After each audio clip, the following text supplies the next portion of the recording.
Devosi Yosua pasal 18 ayat 1 sampai 10. Demikian firman Tuhan. Maka berkumpullah segenap umat Israel di Shilo, lalu mereka menempatkan kemah pertemuan di sana, karena negeri itu telah takluk pada mereka. Pada waktu itu masih tinggal 7 suku di antara orang Israel yang belum mendapat bagian milik pusaka. Sebab itu berkatalah Yosua kepada orang Israel, "Berapa lama lagi kamu bermalas-malas sehingga tidak pergi menduduki negeri yang telah diberikan kepadamu oleh Tuhan Allah nenek moyangmu? Ajukanlah 3 orang dari tiap-tiap suku, maka aku akan menyuruh mereka supaya mereka bersiap untuk menjelajahi negeri itu, mencatat keadaannya, sekadar milik pusaka masing-masing, kemudian kembali kepadaku. Sesudah itu mereka akan membaginya di antara mereka menjadi 7 bagian. Suku Yehuda akan tetap tinggal dalam daerahnya di sebelah selatan, dan keturunan Yusuf akan tetap tinggal dalam daerahnya di sebelah utara. Kamu catat keadaan negeri itu dalam 7 bagian dan kamu bawa kemari kepadaku. Lalu aku akan membuang undi di sini bagi kamu di hadapan Tuhan Allah kita. Sebab orang Lewi tidak mendapat bagian di tengah-tengah kamu, karena jabatan sebagai imam Tuhan ialah milik pusaka mereka. Sedang suku Gad, suku Ruben, dan suku Manasye yang setengah itu telah menerima milik pusaka di sebelah timur sungai Yordan yang diberikan kepada mereka oleh Musa hamba Tuhan. Kemudian bersiaplah orang-orang itu lalu pergi, sedang Yosua memerintahkan kepada mereka pada waktu mereka berangkat supaya mereka mencatat keadaan negeri itu. Katanya, "Pergilah, jelajahilah negeri itu, catatkanlah keadaannya, kemudian kembalilah kepadaku. Maka di sini, di Shilo, aku akan membuang undi bagi kamu di hadapan Tuhan." Orang-orang itu pergi dan berjalan melalui negeri itu. Mereka mencatat keadaannya dalam suatu daftar, kota demi kota, dalam 7 bagian. Lalu kembali kepada Yosua ke tempat perkemahan di Shilo. Lalu Yosua membuang undi bagi mereka di Shilo di hadapan Tuhan, dan di sanalah Yosua membagikan negeri itu kepada orang Israel sesuai dengan pembagian mereka. Demikian firman Tuhan. Perubahan dalam hidup merupakan keniscayaan. Misalnya, kita harus berpindah rumah. Situasi ketika berpindah rumah mendorong kita untuk bisa beradaptasi dengan kondisi yang baru. Tuntutan seperti itu memaksa kita untuk berjumpa dengan pengalaman yang unik. Misalnya, pekerjaan yang sama sekali baru dan asing.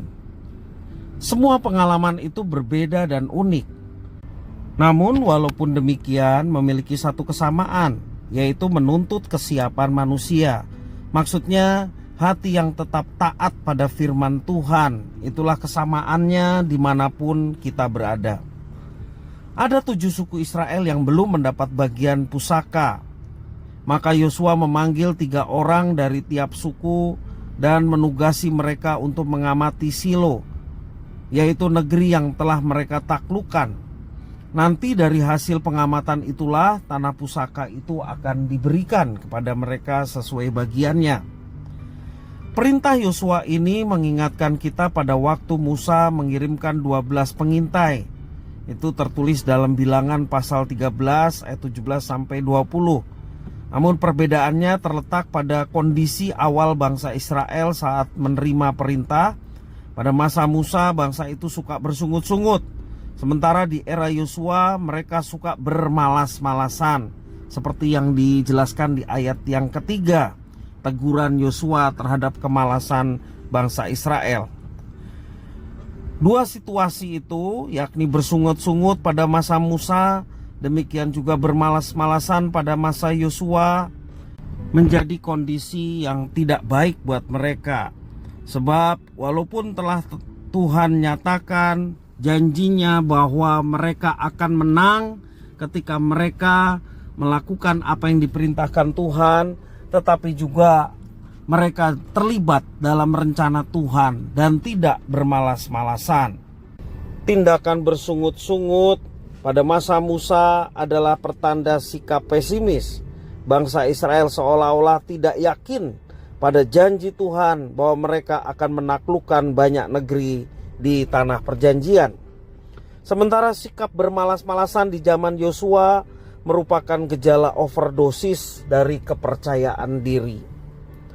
Hal serupa kita temui dalam kehidupan kita setiap hari. Sikap kita kerap kali menjadi penentu saat merespon amanat dari Tuhan. Bersungut-sungut atau bermalas-malasan. Akibatnya kita gagal melihat tujuan Tuhan pada setiap perintah itu. Iman bukan saja dibuktikan lewat hal-hal bombastis atau spektakuler. Bahkan seringkali iman itu malah teruji lewat peristiwa yang sederhana. Peristiwa rutinitas setiap hari atau peristiwa yang biasa-biasa saja terjadi dalam kehidupan kita. Apakah dalam menjalani itu semua sikap kita menunjukkan kesiapan? Atau kita masih terjebak dalam sungut-sungut atau terjebak dalam kemalasan?